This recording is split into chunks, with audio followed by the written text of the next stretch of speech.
You now have quick access to share an appointment calendar to one of your recipients directly in an email.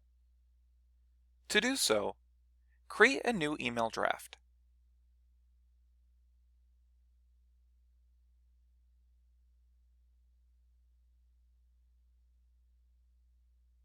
After you've entered in your recipient information, along with the email's message and subject, select the calendar icon below the body of the email. Here you have the option to either select an existing booking page or to create a new one.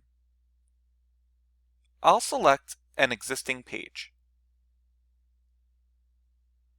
Once you do so, you'll notice a link that says Book a Time will appear in the body of your email. Once you are ready, you can send the link. Once the recipient receives the link, they'll be able to book a time with you. Thank you for watching.